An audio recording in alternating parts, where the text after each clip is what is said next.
Hello and welcome to this week's show on Up Your Vibe. And today I wanted to talk to you about certainties, because there are quite a few certainties in life that pretty much all of us are going to experience.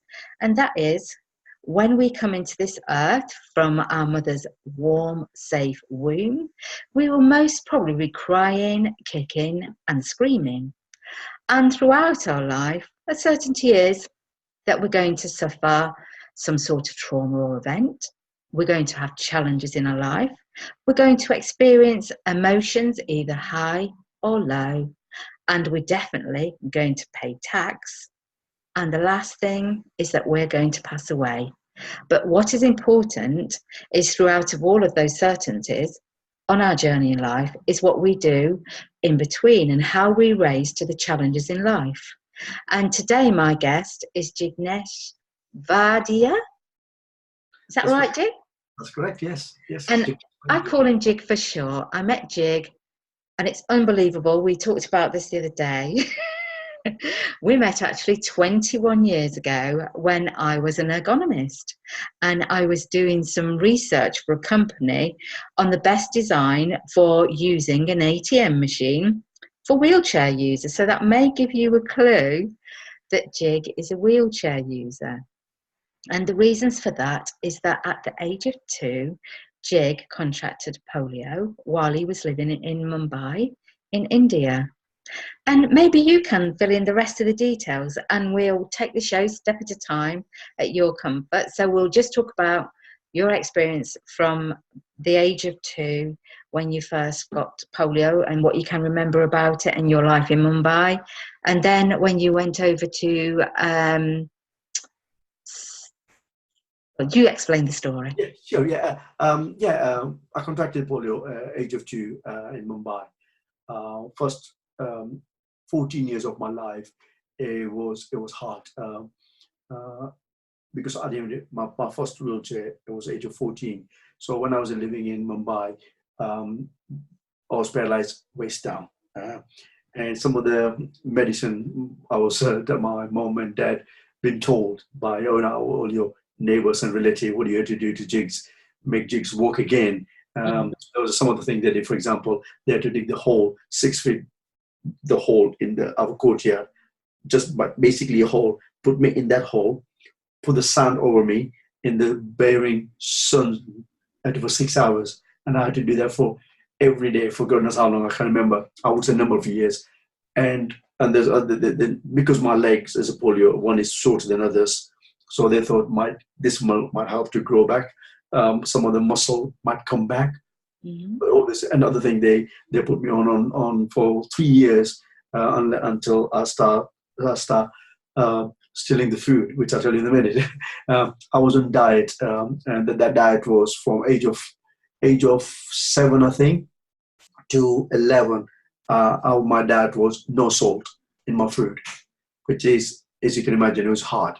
So all I did is I was stealing food from my neighbors, kind of crawling on the floor and stealing the food. And it was hard. It was another thing my mom and dad was advised to is once I finished, take me out the hole every after 5 hours, sit me on the wall and put proper heavy bangle, which is the metal on my both leg, which is like dangles. Okay. The reason to be because the blood can flow into my leg.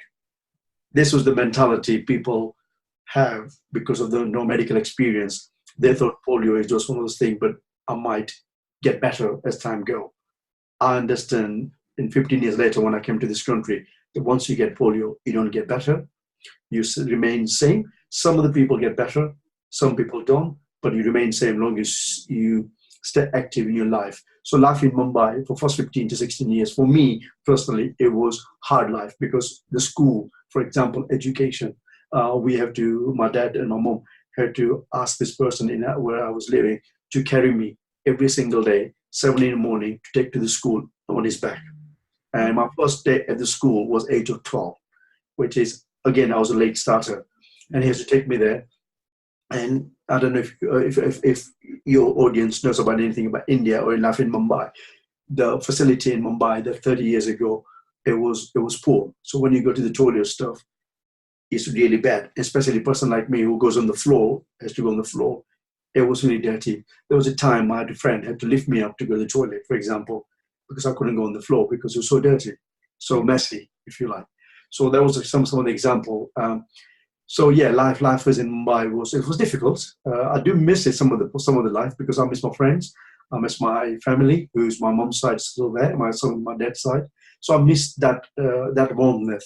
But in the long term, for the bigger picture, I don't miss that part of the world that I had to suffer. So what did that actually do to your mindset, Uh, Jig? there was a time in my mind at that age when you're young, that to me was a normal life. I mean, I know I can't walk. People were helping me. People carrying me here. People carrying me there. Bringing the food to me when I sit on the floor. To me, those life was normal. But as you grow and as I was getting older and I was getting heavier, and I thought this can't be right. I mean, this must be something wrong with me, not just physically as a polio, but up here. So there was a lot of time I thought, go, I can't go on. I can't even go to school without people person's help, and this And is life. So um, it kind of upset me a lot. But I have my mom is my hero. She always told me, saying, stay positive. Positive is a great thing because you can't let other people win. If I go wrong in my mind, that means you just give up. and did you find that during that time you were comparing yourself to other people and asking yourself questions like why haven't I got legs like them? Why Of don't I course, look? Yeah. yes, you do, of course, yeah. Because like when I grew up with the friends who I grew up with, they were going into school. I could see them walking every day in the school with the school bag. They're coming back with the school bag doing their homework, and I think, where's my homework? Where's my school? And I think I want to be there. And when I see them play football, cricket, and I was like, I want to play, but I was unable to play. But fair to my friends who I still remain friends with, some of them, they carry me to play cricket. So they put me on the one place to field, and I stay there for next 2 hours. But to me, it wasn't. They're joking about me, but they're taking a couple of people who are serious about me taking part on the sports. Jignesh is a friend of ours. He happened to be disabled. He can't move. He doesn't have any facility, anything like wheelchair. So we carry him, and they carried me in their arms. So that thing I miss because of friendship. They Yeah. didn't give up. They always had my back, and So that's something I miss.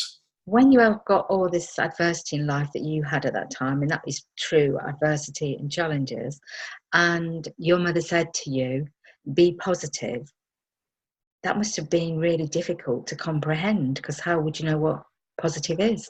Well, yeah, because my mom always described me positive is something makes you laugh.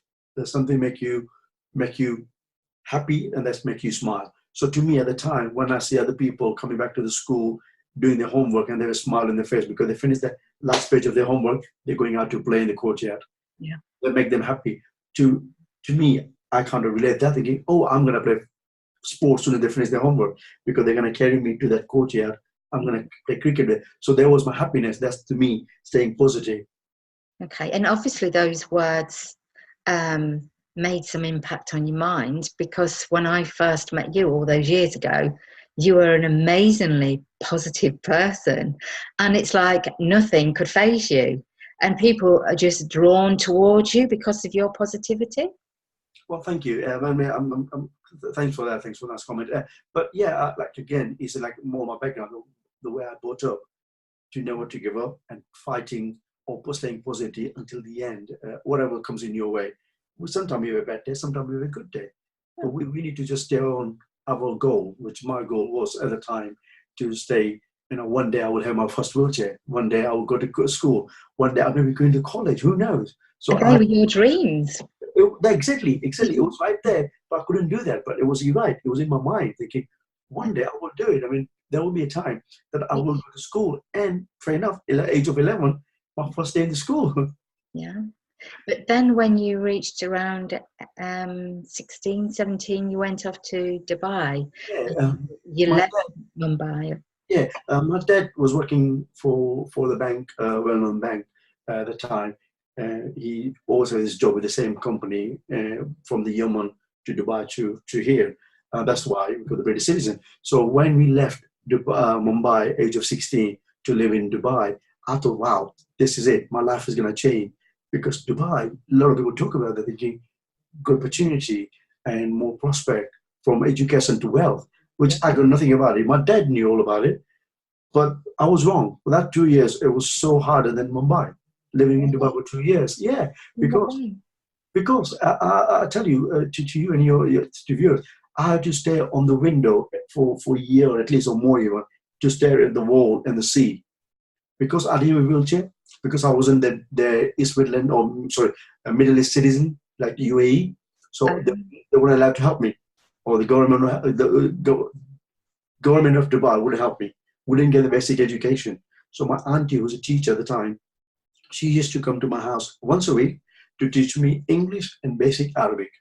So if I do get a chance to go study school in Dubai, I could have some language overcome barrier, like speaking in Arabic. So I had that knowledge, but they wouldn't help me because I was British citizen. They always just said, "Well, we can't help you." For that 2 years, I would tell you maybe I went out in the life in that 2 years 7 times or 8 times my outside my goodness. house. My mom and dad always helped me to carry me to take me away and let's go for a walk. When they go for a walk, they carry me. I would refuse because I said I'm not doing that.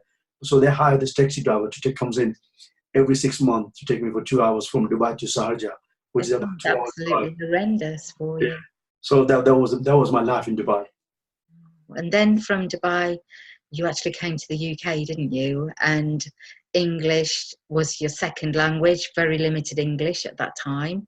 And you were thrown into life in the UK with very little experience of the English language, English people, or knowing what to expect. Yeah, that's correct. I still remember I arrived on December 1988 on Christmas Day to London Heathrow, and all I saw is really cold, and all I saw is a lot of white people talking so fast.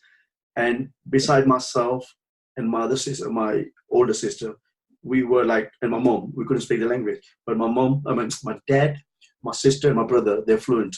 My sister and my brother, they're fluent in English. My brother was living also before us in London, so he knew.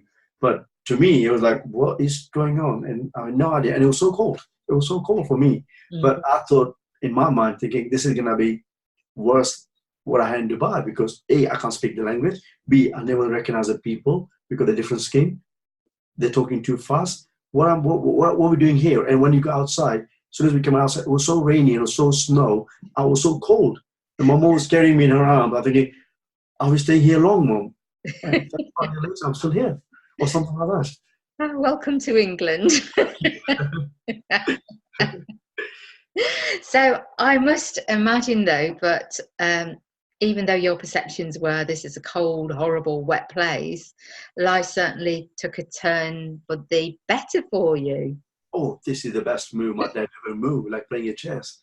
My dad made a best move. He borrowed some money in Dubai from one of my uncle, one of his cousin brother, to bought a whole family in London to settle in. He had a choice: go back to Mumbai or come to London.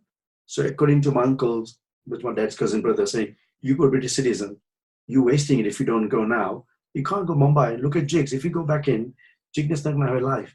Yeah. Dad, like, what's in London? He just said, well, go because people with disability in London, they will support you in education.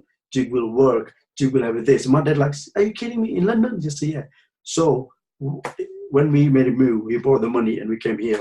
It was the best ever move he made. And every day I thank my dad and my mom. Yeah. So thank you for bringing me here.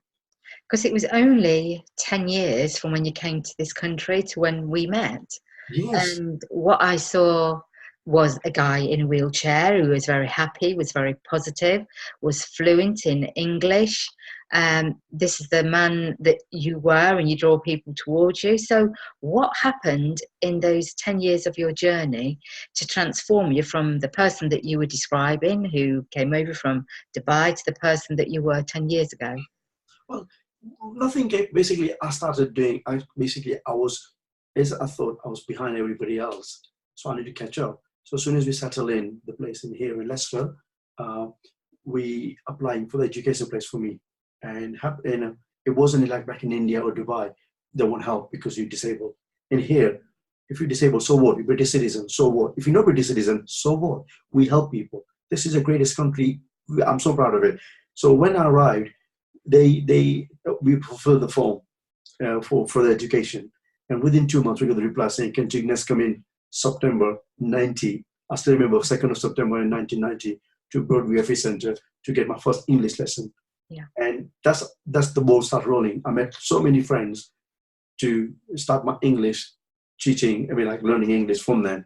And the rest is history. And after that, I started playing basketball, meeting new friends on doing different sports, going to different activities with them.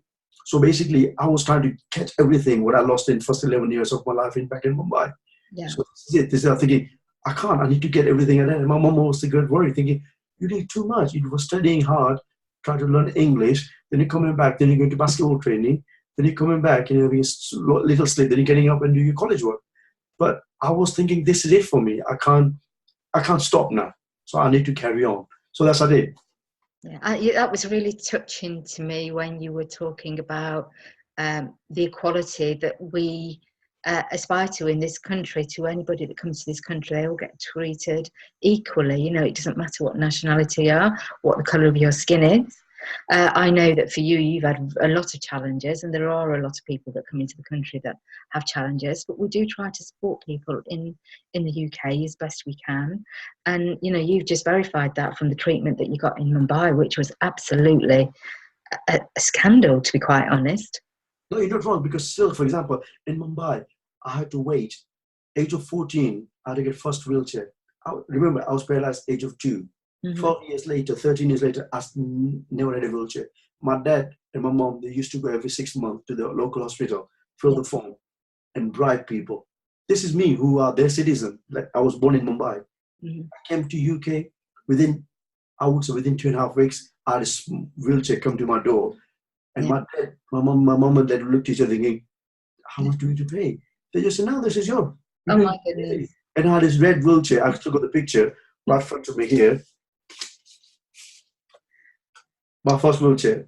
So I always keep it near my computer to remind me, you never forget where you come from. So that's my first wheelchair. And to me, we didn't pay anything. But do you know, Jig, as much adversity that you've come through, I believe that is what's made you the amazing person that you are. Without going through all of that stuff that you went through, you wouldn't have been that resilient person that you are. You wouldn't be that positive person now. You've had to learn so many things and jump so many challenges. And any challenge that seems to be put in your way now, it's like nothing. It doesn't faze you. Right, but it shouldn't. To me, anyone who comes to that, thinking, oh, this is, my life is a little bit disappointed, or I'm not getting anywhere. That's life. But we need to just kind of stay top of it, stay positive. And that's the best way I can tell people.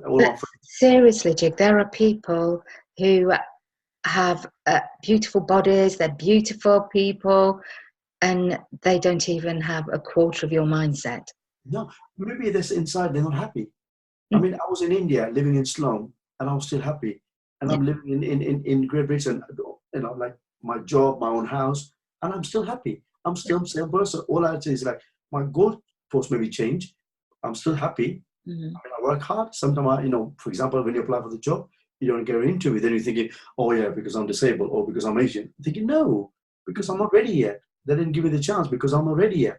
So let's try again, go back again, do the study, try again. So you need to do that. We can't just say, whatever the reason, but you need to stay happy. Happiness is the best thing. And watching comedy, it helps. It does, yeah. I mean, I used to love watching You Being Framed because it made me laugh spontaneously. I didn't have to think about laughter. And that really took me out of depression, because I did suffer from severe depression. And it makes me feel blessed to have had the experiences that I've had that's made me so strong and resilient. But from your point of view, this little boy in Mumbai, could you ever put the two pictures together of your reality now compared to back then?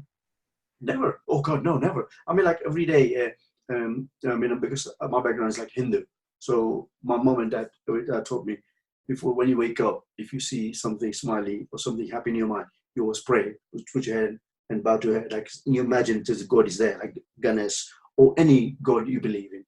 So till this day, I always, before I go to bed, And when I wake up, I say, thank God I'm here and saying thank you, for happiness. Yeah, So that's gratitude is essential. I never believed back in India when I was living in, people lifting me up to go to the school and playing cricket. I never thought 20 years down the line, I'll be in London, cold London, and doing what I do now, 30 years later. When I went to visit them again, they were so surprised. When I went to see the first time in 98, they didn't recognize me. When I told them I'd drive their car, they're like, shut up. I said, no, I do a car. They said, how can you drive? Then they'll show me, and not saying anything bad, but I'm a bit successful than my other friends now. Yeah, and of course you're amazing in your wheelchair. You whiz around everywhere. Like, you're faster than me on wheels, and I'm thinking, wow, he just goes. It's amazing. Well, like I said, like a stiff feet up a basketball, it says so the chair will be quicker. So yeah. Yeah, I mean, obviously, you have had a lot of opportunities since being in the UK. I remember the trip to Wimbledon finals, and you talked about going to the Kings of Leon, and you go to see all these bands, and you get a lot of tickets to go to a lot of events. You're a very popular person. You travel the world doing basketball. You've got a fabulous job. These things are like mind-blowing, and anybody would be proud to be sitting where you are, to have the opportunity that you're having. And it is really difficult because people say, well, how come he's done all of this? Yeah, I mean, like I said, thank God, like I plan ahead. I do the stuff nowadays that I plan ahead, like going to concert. I look ahead. I look into watching World Cup cricket. I plan ahead, get the ticket. Yeah. I mean, it does help when you're disabled. You get the ticket first, like priority, which is, hey, I don't mind when you're using my disability to get me something. I'm off for that. So I do that, exactly. So traveling holiday, like, I had amazing, like I've been to Thailand, as you know, twice now. First I've been on my own, second time with a couple of friends. But I enjoy traveling, and I take to my limit, thinking, let me see what I can do. When last week or 2 weeks ago, I was in Ibiza with 3 friends doing some work there, looking after some of the nightclubs, see how wheelchair friendly they are. But they're like, really? And I was in one club, only one guy in the wheelchair with 7,000 people. I was like this. And my friend like, come on, let's go. He held the safety. I said, stop this. I'm staying. This is my thing. I want to experience this. If I didn't, tomorrow come in and I'm going to thinking, I wish I stayed on that nightclub because it was amazing. Yeah. I must stay. And that did happen. People just get worried when they see a person with different, like disability. They get a bit worried. They're always like thinking, oh my God, can I talk to him? Can I ask him what's wrong with him? Can I that kind of thing. It's like barrier. They created, not me. We disabled people, we don't mind. Hey, we just say, come and ask us if you need to any question. Say, what's wrong with us? Come and find out. But don't assume and don't say, oh, all disabled people are same. That's another thing kind of why it does upsets me when I assume. A lot of people just assume all wheelchair people, all disabled people are the same. We are not. I know lots of disabled people run successful business. They are sports people. We do everything.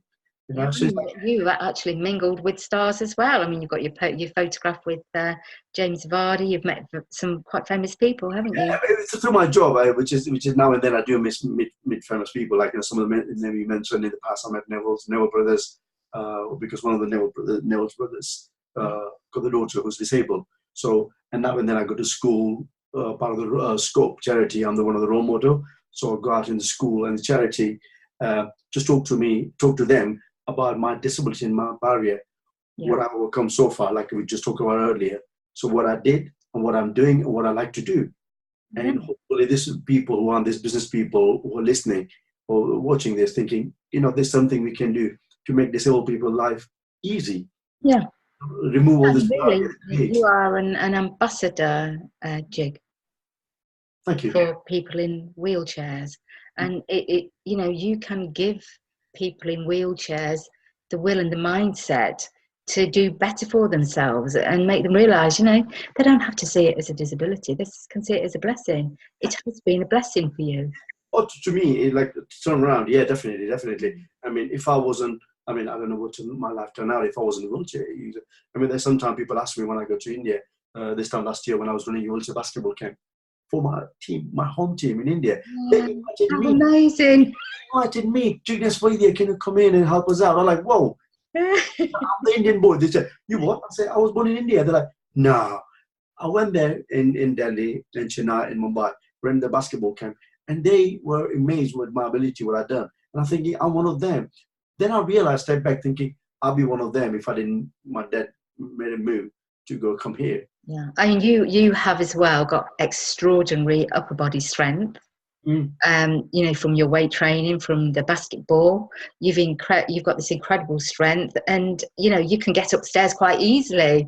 There seems to be no limitations to what you can do. Yeah, I mean, like to me, I mean, I do a lot of things which sometimes it gets me out my line, the boundary. Yeah. I just go beyond boundaries sometimes. I mean, when I do yoga, Bikram yoga in Leicester, at the studio, it's not wheelchair friendly, but I met a group of people. They help me. So there's 2 steps. They hold my chair. I jump out. Then there's first floor. There's no lift, but they just hold my chair, park the chair downstairs, and I just go on my own, on my bum.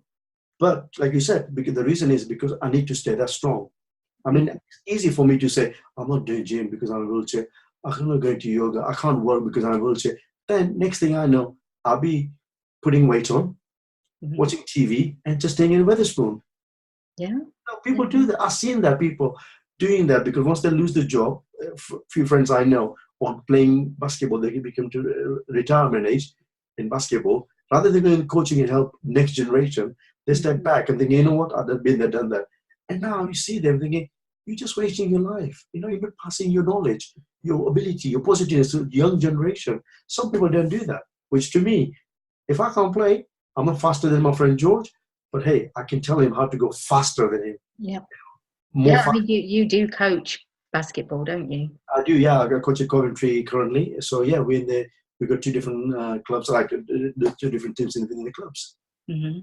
So yeah. And what about your job, Jig? What is it that you do in your work? I got 2 jobs. Our first job is like I work for the Radio Leicester with the BBC, Friday and Saturday. So time to time I meet like famous people, so meet and greet. I work on the sports desk, so organize a sports desk, where they have to be and when they have to be. Reception duty, looking after our training facility.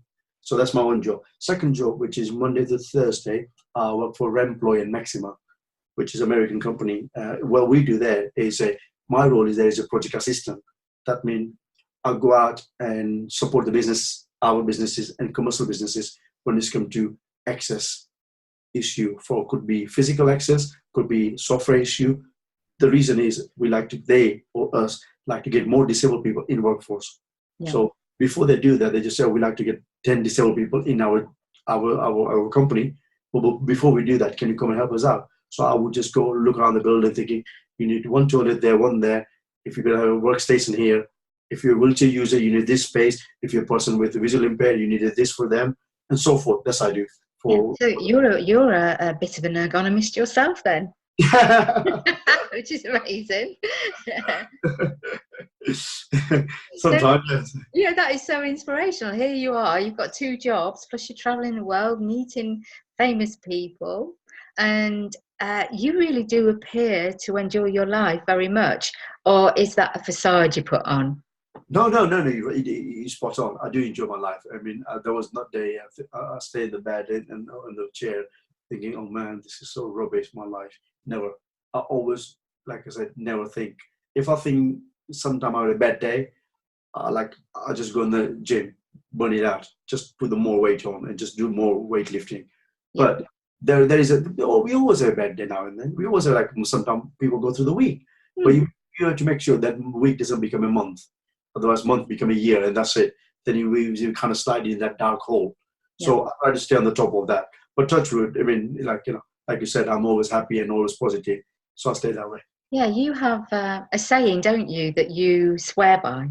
Yes, people say that, yeah. About being positive, no matter what. You have to look on that bright side of life in order to move forward in life. True, definitely. You have to. I mean, you tell me, why can't you do something? If somebody asks me, saying, can you do that? Without trying, I can't just say no. I will try. I mean, I did skydiving, 2 years ago, and I was scared of height. Oh, you pictures, it looked amazing. Exactly. And I did the Tough Mudder with a friend of mine, 14 to 20 of us, and they all doing it. And they just said, you could do it. I said, no, I can't. Why? Look at, you just say, what? So they hired me, we got another wheelchair, put the new tires on, and I did all the obstacle with their help and the support was as a team. but they make sure that I do carry on. So I was climbing the wall, doing the monkey chain, because I go, like you say, upper.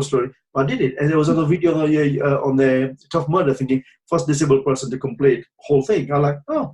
And they just, so you inspire people. I said, well, I didn't realize I was. Yeah, Because you do. You really do inspire people. Yeah, because something I do for me, thinking, if somebody just said, no, you can't do that, thinking, wait a minute. But when you have a group of friends and good team behind you, thinking, you know what, he can, and we will help him. And that's all you need. All you need. What would you say to people who are sat at home right now saying, I can't do this because I've got this wrong with me. I can't do that because I've got that wrong with me. I can't do that because this is going on. I mean, to me, everybody, I mean, like you said earlier, like I'm a wheelchair user, they say, I can't use my leg. But that doesn't stop me to push my chair. So a lot of people just say, oh, I can't do that. But if you say you can't, you already be negative. You're already saying already in your mind thinking, oh, I can't do that. I can't. I mean, I can't walk. I mean, I struggle to go in the bed, as you know. Like, you see me in the wheelchair when I jump out of my car or jump in the normal chair. I have to hold it 3 times. I still do it. I may take me 2 minutes longer. Yeah. I still do it. I don't just say, you know what, I'll stay in my chair. No, if I go to the cinema, I'm getting in my chair because I pay £7. Oh, but don't worry. I said, no. So to me, it's up to me. I had a choice. Stay in the wheelchair and watch cinema uncomfortable, or go in the normal chair with a reclined chair. So that to me, a simple solution is up to the person. And of course, you joined my family recently and friends. You came to watch my son Omar boxing. That was a really good night. I told you he's going to get the belt. and then, when we were all deciding to turn in and go to bed because we'd had enough, this one here decides he's going to go night clubbing. Oh, I didn't go night clubbing as such. I went out to watch, to meet my friends who lives in Hong Kong. And he said, come in, and I did. And next thing I know, I was in Fat Cat with that bottle of wine. We got it. I was dancing till 4 in the morning. Well, I tried to dance. I don't know what happened. He took me home at 5, thinking you were the people didn't mind. You're pushing people. And then the bouncer said, he's Jig. We know Jig, but he's harmless. Oh, and I watched you drinking glass after glass of wine. I'm thinking, he's not going to be standing. And of course, Only for that. I can't stand anywhere, but thanks, Paula. Thanks a lot. Cheers, a bottle of wine went down and another bit, and I'm thinking, no, he can't possibly drink that wine. I can't handle my wine. And you still seem sober. I know. Next day, I was in the gym. I was in the gym at 11 o'clock. I don't know how I did it, but I did it. So you really know how to party. You really know how to have a good time in life. You really know how to make the best of what you've got and what you've been given on your journey. That's true. That's very true. But like I said again, we have to. We all have a choice. Like after the boxing, I have a choice to go home. But my friend was out. He just said, "Come in for one drink," and I did. Yeah. And that was, to me, that was like 4 hours, like you said. I was still enjoying it, and that's you do, making sure you're enjoying yourself. You're not harming yourself or others. But as long as you're enjoying yourself, why not? And you are really fortunate, though, to have family and friends to care and support for you. Not everybody has the same social network as you, and I think that's all important. For somebody who's sat alone with no one to support them, it's a completely different outcome, probably, and a different outcome to what your outcome is. True, very true. I mean, like you said from the beginning, like I'm more outgoing person. I'm always talk to anyone. I mean, I go different groups, from the gym to basketball or the WhatsApp group, and I'm the administrator because I like to socialize. I like to mix people, going out as a team and gather. Like, when we came to Omar, sitting on the table, I was talking to everyone. But you were. But that's me. Like, you talk to people. I mean, there'll be a time people think, oh, no, I don't talk to you. But it's their bad. But to me, I just always do that. Like, I can't just be on my own. I always had to have some people around me. And I've been lucky, like you said, so many friends around me, my family, and friend like you, friend like my friend Giant, Jazz, all so positive for the last 20 years in my life. They never let me think, oh, come on, Jig, you can't do that. They always say, yeah, go for it. Make sure you have a good time. And that's what you need sometimes. A friend who just give you that encouragement. And I mean, I'm not asking for any money or anything. Sometimes I get down thinking, oh, no, I can't play basketball. They're like, come on, get on with it. We need you. And that kind of thing that you need. Yeah, and of course you were with the Leicester Riders for a while, weren't you? Leicester Cobras. Leicester Cougars, sorry. Yeah, they play at the same venue as Leicester Riders. That's why people get confused. Yeah, that's why I'm getting confused. And Yeah, that was brilliant as well. That was really good. yeah. Let's go. I'm the one of the founder member of the club. Yeah, So I played for Leicester for 10 years. I coached some of the years. So yeah, and it was a time it was right for me to move to Coventry and develop their young talent there. And they asked me, and I just agreed. And I'm enjoying my basketball coaching basketball there. great. So if you could sum up your life in Oh a my! nutshell, what would you say about it? You know what? Somebody asked me that question couple of months ago. One of the schools saying, "Can you summarize your life? What will you say?" And I just said, "I don't know because I don't know what summary is. To me, life is to go on. Mm. To me, life is like people writing an autobiography. I do that when I'm in my 90s, not in my 40s. You don't do that. So to me, like, I don't know how to summarize. To me, just have a go at the life and enjoy. And if you could give the audience watching the show some pearls of wisdom on how to develop a similar mindset to you, what would that be? I would say one thing is watch a lot of comedy. Enjoy the comedy because comedy is just open your mind. And I watch lots of comedy, like American comedy, like Office. Ricky Gervais is one of my favorite because he always have a character, disabled character, but funny way, and he always improvise like a lady in a wheelchair or person with a learning disability. People take a laugh, but he always have a good message to pass. Yeah. Person with ability, not disability. We always have that. So that's I do. So if I were to say to people, enjoy your life, like watch comedy, be friendly to people, just hello to people, be spontaneous and make new friends. That's what I do. Yeah. And there's one last thing that I want to acknowledge, and that is to honour your mother and your father for bringing you up to be the amazing person that you are. I mean, yes, of course, my mother is my hero. My Mm. mom stays with me. She lives with me. So she's 80, but to me, it's my duty to look after her because she looked after me so many years. Yeah. Unfortunately, my father passed away in late 97. So he Mm. didn't give me lots of things. I didn't succeed, like from the employment to playing basketball and traveling or driving in my car. See, he didn't witness that bit. So kind of I missed that part. But life goes on. But I still got my mom, which me and mom, I think enjoy. maybe you did witness those things, Jig, and we still honour Good. your father for being Yeah, the person that he was and to bring you to the UK and give the opportunities that he gave you. definitely. Yeah. Yeah. Because this really was the changing point for you coming to this country, wasn't it? Or there was like they say, it was like when you play chess, this is the biggest move you move. If Yeah. you fail, you out, checkmate. And if you succeed, the game gonna go on. In my life, I'm still playing. Yeah, exactly. And that's what I love about you. It doesn't matter what comes your way, you just get on with it. You have to. You have to. Mm. You can't just sit back and think, oh my god, what do I do now? So are there anything, is there anything else that you want to say to the audience before we close the show? No. I don't know if you already had more questions for me. Fire away. This, I think I have really asked you a lot of questions. oh, there you go then. Today. Lovely that I'm enjoying this show and be a part of your guest. Yeah, thank you Yeah, very I'm much. just so honoured to have you on. I mean, we have been friends for a long, long time. Yes, And we have shared experiences together.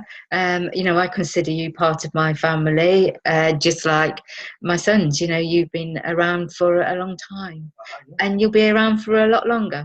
definitely. In 20 years, I didn't know that until you told me that day. 21 years. Oh, sorry, 21 years. I can't believe that. Time goes quick. And look, we haven't changed a bit in 21 years, have we? Oh, well, I have. Oh, that's hilarious. No, I suppose we have changed a bit. I think we've probably matured like Better, exactly. I was about to say that. Yeah, exactly. a nice bottle You're of maturing wine. us, yeah. But I love being around you because you make everybody laugh. And Oh, that is the important thing, is that we all have to learn to laugh spontaneously, because that creates a hormone shift in your body, which brings out the dopamine and the happy hormones, and that makes happier you. So you picked up something there without even realizing it. I didn't know that. See, Yeah. I learned something new.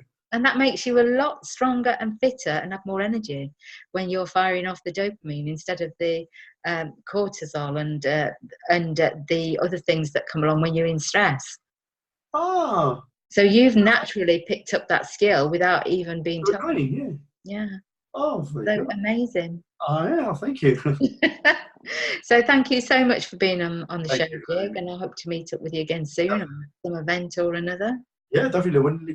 If you're in Leicester, let me know. And I'm sure that you've inspired some people to get up and do something today, no matter what the circumstances are. We all have the ability to be happy if we apply our mindset and motivation to that happiness. It's not going to come naturally. You have to make it happen. That's correct. And you have to. I mean, you can't just step back and just let the world go by. You need to be part Well, of you it. can, but what's the alternative? Well, you need to be part of the world. Otherwise, the world's going to pass by you. Then you're going to You're stuck in disappoint depression for yourself, the rest of your thinking, life. I wish I did that when the world coming by you, and thinking, come on. So Yeah. that's how I am. I'm like I said, the first 12 years of my life in Mumbai, I wasn't able to do anything, but now I'm doing it everything I can. Yeah.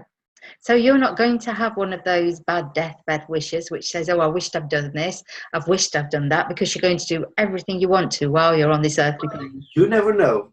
There might be something thinking, oh man, I missed my chance. Possibly. Well, lots of love to you, and thank you so much for being on the show. Thank you. Thank you for having me. Bye. Bye. Bye to the audience too.